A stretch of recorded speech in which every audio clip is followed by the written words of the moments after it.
Lihat itu. Jadi kita akan coba pelajari lagi stimulus apa yang kira-kira bisa berkenaan, yang artinya yang bisa kita keluarkan dari otoritas pasar modal ya. Jadi karena ini kan banyak terlibat juga kan dari institusi lain, dari regulator yang lain.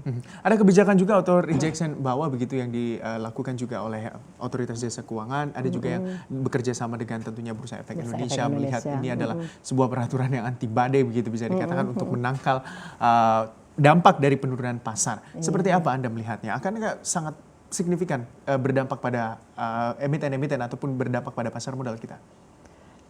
Harapan kita begitu. Harapan kita ini akan mempunyai dampak yang cukup signifikan.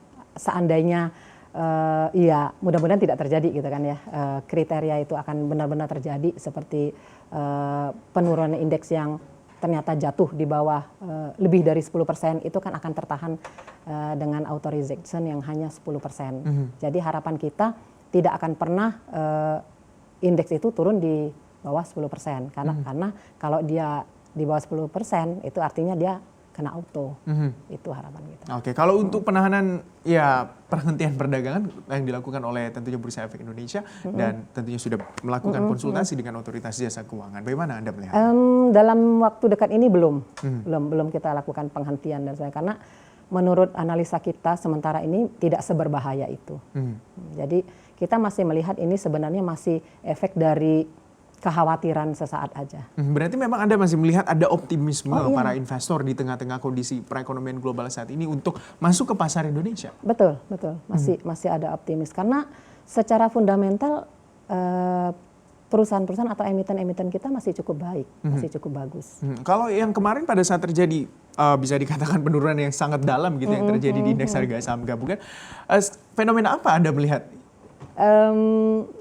Ya kalau saya secara pribadi kekhawatiran ya, itu kemungkinan karena apa namanya masih tipikal kita follower kali ya. Jadi kalau ngelihat investor besar aja melakukan selling besar-besaran, lah saya yang kecil ini nanti ikut tergerus, akhirnya bukan malah menjadi sisi demand, menjadi membeli, malah ikut juga menjual. Nah ini yang akhirnya kan terjadi oversupply di pasar. Oke. Nah tadi Anda mengatakan Bu bahwa ada aturan-aturan yang sudah dikeluarkan oleh otoritas jasa keuangan, misalnya buyback saham juga yang akan dicabut ketika ada kriteria tertentu yang terpenuhi. Kapan akan dicabut Bu? Dan juga kriterianya kan tadi ada juga sudah katakan kalau misalnya kondisi perekonomian juga sudah mulai membaik begitu. Tapi dengan melihat pergerakan IHSG seperti apa Anda melihatnya?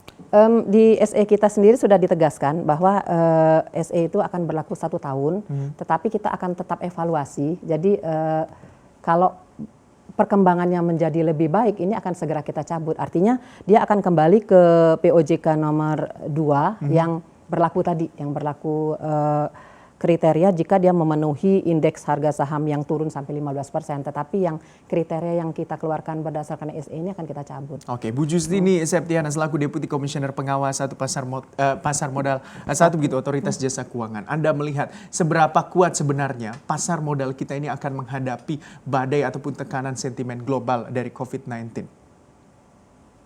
Secara fundamental saya kira ini sudah cukup kuat ya, karena sebagian besar dari emiten kita ini mencerminkan bahwa value-nya itu sudah pas, artinya bukan over value. Jadi kalau kita bicara secara teknis dengan performance yang baik, tentunya itu menjadi dasar kepercayaan investor untuk tetap.